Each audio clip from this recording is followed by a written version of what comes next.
तो चलिए अब बढ़ते हैं हमारे पार्ट 2 में। पार्ट 2 है business and life skills through religion. अब मैंने इसको भी कैटेगराइज्ड किया है time management, risk management, stress management, crisis management and brand image formation. तो सबसे पहले तो मैं आपको वर्ड्स के वे में समझाऊंगी, विच मीन्स श्लोकों के वे में समझाऊंगी। उसके बाद कुछ प्रैक्टिसेस भी है डिफरेंट रिलीजन में, मैं उससे भी आपको समझाऊंगी। जैसे गुरु ग्रंथ साहिब का ये श्लोक है, this body will only last a shorter time, it will not endure for long. अब ये काफी पॉजिटिव वे में टाइम मैनेजमेंट में कंट्रीब्यूट करता है। इसका यही मतलब है कि हम जो इंसान है वो बस कुछ ही समय के लिए इस दुनिया में आए हैं। जैसे हमारा सोल पर्पस पूरा हुआ, हम इस दुनिया से चले जाएंगे। कुछ भी परमानेंट नहीं है इस दुनिया में, इस यूनिवर्स में। जो आज है वो कल नहीं होगा, और जो कल होगा वो आज हो नहीं सकता। तो हमें नहीं पता कि फ्यूचर में क्या होगा, बट अभी हम जिस फेस ऑफ लाइफ में हैं, चाहे आप स्ट्रगलिंग डेज में हैं, आप एक अच्छे पोस्ट में, आपका खुद का बिजनेस है, आप स्टूडेंट है, इंटर्नशिप कर रहे हो, एग्जाम के लिए प्रिपेयर कर रहे हो, किसी भी फेस में हो आप लाइफ के, time management her phase of life और हर पोस्ट ऑफ लाइफ में बहुत ही बेनिफिशियल और बहुत ही इम्पोर्टेंट है। जो सही काम है, अगर आप उसे सही टाइम पे नहीं करोगे तो वो आगे जाके आपके फेलियर का कारण भी बन सकता है। तो रिग्रेट से अच्छा है कि टाइम मैनेजमेंट को अपनाओ और जो सही है, सही काम है और जो सही समय है उसी पे करो। अब टाइम मैनेजमेंट की जो सबसे बढ़िया प्रैक्टिसेस हैं फ्रॉम डिफरेंट रिलीजन, वो है 5 टाइम्स ऑफ नमाज, ब्रह्मचर्य एंड संत सिपाही practices from Islam, Hinduism and Sikhism. 5 times of नमाज कुछ भी नहीं है, बस नमाज को अदा करना है करेक्ट टाइम पे, और वो भी हर दिन उसी समय पे हर दिन नमाज को अदा करना, वही है 5 टाइम्स ऑफ नमाज। और ब्रह्मचर्य तो एक स्ट्रिक्ट डाइट, एक स्ट्रिक्ट टाइम को फॉलो करना, एक स्ट्रिक्ट टाइम टेबल को फॉलो करना और अपने खुद को डेवलप करना सोल लेवल पे, माइंड लेवल पे ब्रह्मचर्य है। और जो संत सिपाही है वो और कुछ नहीं है, जो धर्म को प्रोटेक्ट करते हैं, जो मेडिटेटिव होते हैं, जो करेजियस होते हैं, जो स्ट्रांग होते हैं और जो काइंड होते हैं, वही होते हैं संत सिपाही। अगर आपको इनमें से किसी भी चीज के बारे में जानना है तो मुझे कमेंट में जरूर बताइएगा, मैं शॉर्ट के वे में आपको जरूर समझाऊंगा। तो चलिए अब रिस्क मैनेजमेंट की तरफ बढ़ते हैं। और रिस्क मैनेजमेंट का सबसे अच्छा एग्जाम्पल मैं आपको इस श्लोक से बता सकती हूँ, do your work then let it go. अब इसका सीधा सीधा मतलब है work without obsession, act without attachment.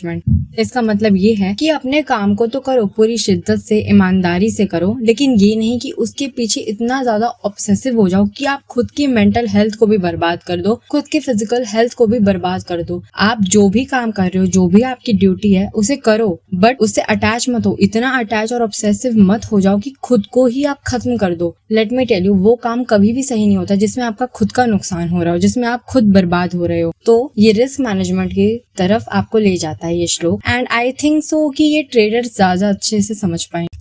अब स्ट्रेस मैनेजमेंट मैं आपको कुरान के एक श्लोक से बताऊंगी, no disaster strike except by Allah's permission and whoever believes in Allah he will guide his heart। अब ये बाइबल से थोड़ा थोड़ा सिमिलर है ना, यही तो हर एक रिलीजन की खूबसूरती है कि वो आपस में इंटरकनेक्टेड तो हैं, बट लोग ही समझ नहीं पाते, उसे अच्छे से परसीव नहीं कर पाते। खैर, मैं आपको इसका मीनिंग बता देती हूँ कि कोई भी मुश्किल की घड़ी बिना अल्लाह के परमिशन के आ ही नहीं सकती है, और जो अल्लाह पर विश्वास रखता है, उस सुप्रीम पर्सनैलिटी पर विश्वास रखता है, वो सुप्रीम पर्सनैलिटी उस इंसान के हर्ट को सही डायरेक्शन में जरूर गाइड करेगा, उसे जरूर प्रोटेक्ट करेगा, और मुश्किल से मुश्किल घड़ी में भी आपका साथ वो जरूर देगा।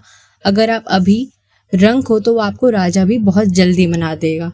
अब ये स्ट्रेस मैनेजमेंट में काफी पॉजिटिवली कंट्रीब्यूट करता है। ये आपको बताता है कि कोई सुपर नेचुरल पावर जरूर है जो आपके अच्छे कर्मों को देख रही है, जो आपसे खुश है, जो आपको हर वे में प्रोटेक्ट करेगी।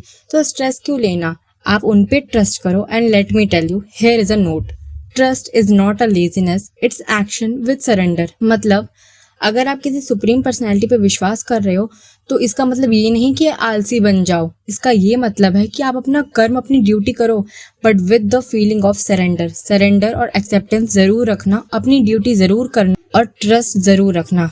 अगर आप एक्शन नहीं लोगे तो आपको ट्रस्ट करने का भी कोई हक नहीं है, क्योंकि भगवान, अल्लाह, जीसस, आप किसी भी भगवान का नाम ले लो, वो तभी आपकी मदद कर सकता है जब आप खुद अपनी मदद करना चाहें। कोई भी भगवान आपकी मदद तभी करेंगे जब आप खुद की मदद खुद करना चाहें। पहले स्वयं को समझो, स्वयं को समझोगे तभी दुनिया समझ आएगी।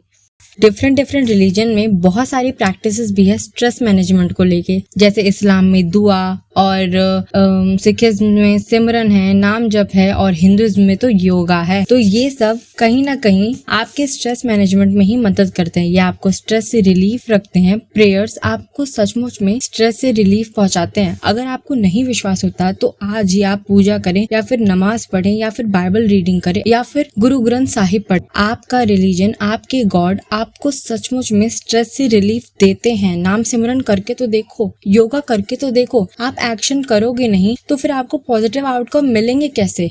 तो चलिए अब हम क्राइसिस मैनेजमेंट की तरफ बढ़ते हैं, और ये भगवत गीता का चैप्टर 2 वर्स 38 है। Treat pleasure and pain, gain and loss, victory and defeat the same and then fight. अब ये तो काफी ज्यादा पॉपुलर है, और इसका सीधे सीधे यही मतलब है कि एक इंसान को हर सिचुएशन में सामान्य रहना चाहिए, न्यूट्रल रहना चाहिए। हर एक चीज का वेलकम न्यूट्रल वे में करो। ऐसा समझो कि आप एक वॉरियर हो। आपको हर चीज को, फिर चाहे वो प्लेजर हो, पेन हो, गेन हो, लॉस हो, विक्ट्री हो, डिफीट हो, आप उसको न्यूट्रल वे में परसीव करो, वेलकम करो, और तब फाइट करो। तभी आपको पॉजिटिव आउटकम्स मिलेंगे। ना ज्यादा खुश हो, ना ज्यादा घमंडी बनो, ना ही ज्यादा अवेलेबल बन जाओ दूसरों के लिए कि कोई भी आपका यूज करके चला जाए। आप स्टिल रहो, स्ट्रांग रहो, भगवान पे विश्वास रखो, और जो सही है उसे सही समय पे करो। ठीक है, घमंडी बनने की भी जरूरत नहीं है, और इतना अवेलेबल बनने की भी जरूरत नहीं कि कोई भी आपको चुटकियों में बर्बाद कर जाए।